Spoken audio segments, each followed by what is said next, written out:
Hello everyone, welcome to my political journalism news channel. The story for today is the world must not lose sight of the plight of those living through the years-long war and, a Red Cross official said, urging continued aid for the Middle East's poorest nation as the Katharina Ritz, the International Committee of the Red Cross head of delegation in Yemen, also said discussions continue over possible future prisoner swaps between the Houthi rebels and a Saudi-led coalition fighting on behalf of the country's exiled government.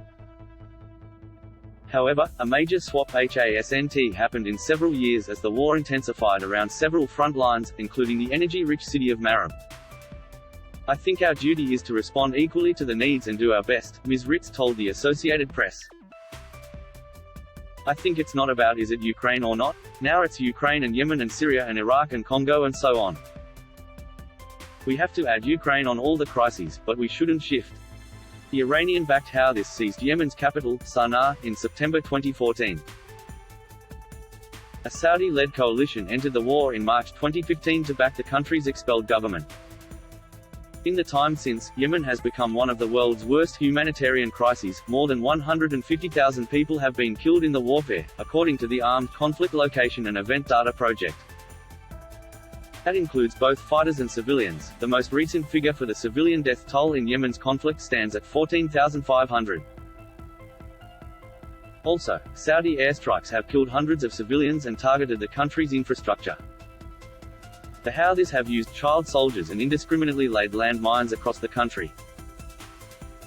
Meanwhile, the splintered nation has faced the coronavirus pandemic and still sees African migrants hoping to cross Yemen and reach neighboring oil-rich Saudi Arabia. The country also has been on the brink of famine for years, a crisis that may be exacerbated by Russia's war on Ukraine. Yemen imports some 40% of its wheat from Russia and Ukraine. Now obviously, we have the wheat supply, which will have an impact on the food supply for Yemen, Ms. Ritz said.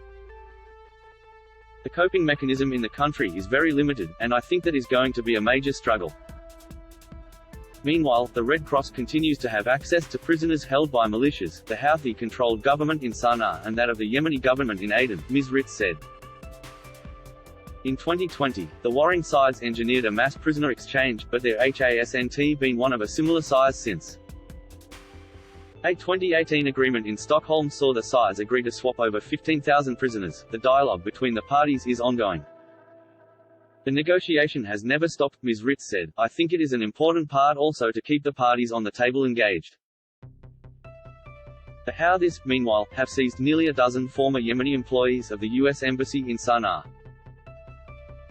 Asked about their case, Ms. Ritz said prisoners' families would need to come forward to the Red Cross for its assistance.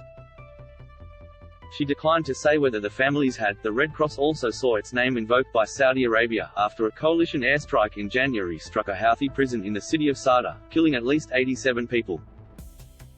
Saudi Brigadier General Turki al-Malki alleged at the time the Houthis hadn't reported the site as needing protection from airstrikes to the United Nations and the International Committee of the Red Cross. That is all for today news. Thank you for watching to my channel. Please be sure to leave your comment and subscribe below for more news update.